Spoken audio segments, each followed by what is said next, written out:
Hi, I'm Kevin VanDeWege, State Representative from the 24th Legislative District, live in Sequim, and I'm here today at the Capitol with George Washington. The statue that's here in the Capitol, obviously our state named after our first president, and it's always good luck to touch George's nose, so be sure to do that when you're down here at the Capitol building visiting us. We're a little over the halfway mark now in the legislative session, and bills have been passing the House. What bills have passed that are important for the 24th District? I think there's a few bills that either are really important for the 24th District or came out of, the ideas for the legislation came out of the 24th District. One certainly is the Neah Bay Rescue Tug, a bill I've been working a lot on. The rescue tug is stationed in Neah Bay, protects our shorelines from oil spills by helping with the shipping that comes in and out if there's a problem with one of the ships. In the past, it's always been funded using state dollars. The funding's always been in question, and this year we're asking industry to pay for it, and it won't be an issue any longer, and we're really looking forward to that passing. Another piece of legislation came out of Hoquiam, actually, where a teacher had sex with one of his students. The student was 18 years old, and the courts ruled that actually that's legal. We're passing some legislation this year, hopefully, that will outlaw that in the future and protect our children while they're in school.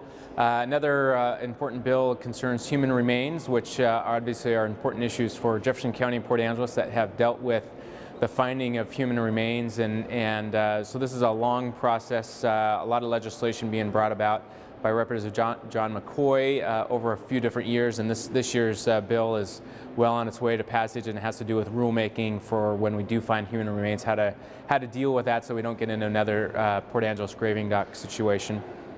And then I also have another bill on biomass and working with the Department of Natural Resources, making biomass, that woody product debris that's normally burnt in our logging slash piles to no benefit, of getting that into a place where we can create energy out of it. So lots of good stuff happening for the 24th Legislative District.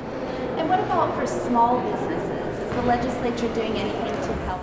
Yeah, and obviously that's incredibly important. Small businesses make up the vast amount of employers in our district and really statewide, so it's important to protect them.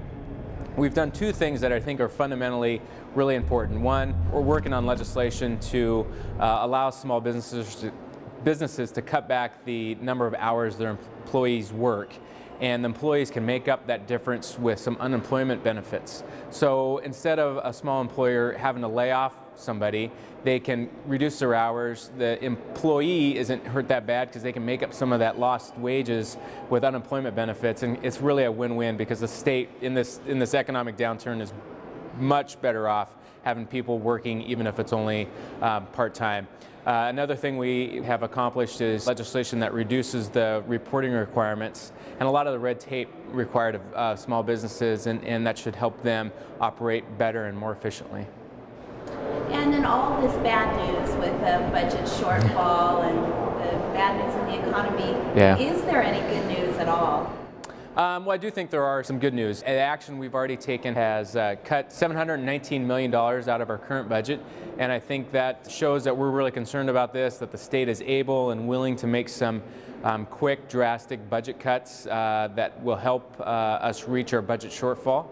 Recently, the Pew Center named Washington State the #1 most efficient state in the nation, the way we run it, and I think that's really important. And Forbes magazine, which is a well-respected magazine, named us third best state to do a small business in. So I think all of that is good news, and it shows that although we're in tough times, the people here in Olympia are making the solutions that will work.